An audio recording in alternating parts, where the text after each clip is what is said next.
ជនពុទ្ធកិច្ច5យ៉ាងគឺអ្វីខ្លាំងចូលចាំឲ្យច្បាស់ក្រុមរូបា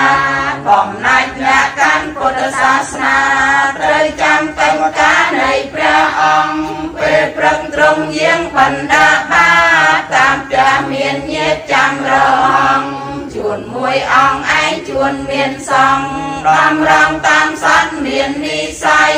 រសៀលត្រង់ត្រាសំដែងធម៌ដល់សត្វនេះក៏ដោយអាល័យ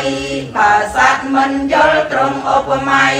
បកស្រាយសេចក្តីឲ្យយល់បានប្រលំប្រទានព្រះឱវាទដល់សង្ឃឲ្យស្អាតល្អកល្យាណកុំឲ្យប្រព្រឹត្តខុសលំអានតាមផ្លូវដែលបានត្រង់បញ្ញត្តិអាត្រៀតត្រង់ដោះស្រាយបញ្ហាអធិដ្ឋានផ្សងជួបមនុស្សល្អមានចិត្តធម៌និងមេត្តាករុណាផ្ដល់តម្លៃឲ្យគ្នាទៅវិញទៅមកមិនដឹងថាជានឹងបានជួបនៅពេលណានោះទេប៉ុន្តែនៅក្នុងគណៈពេលនេះក៏សូមផ្សងជួបទៅនឹងមនុស្សល្អៗនៅពេលខាងមុខទៀតហើយក៏សង្ឃឹមថាមនុស្សដែលនឹងជួបសង្ឃឹមថាមានចិត្តនិងការសន្តោសប្រោះប្រណីដូចគ្នាមានសទ្ធាដូចគ្នា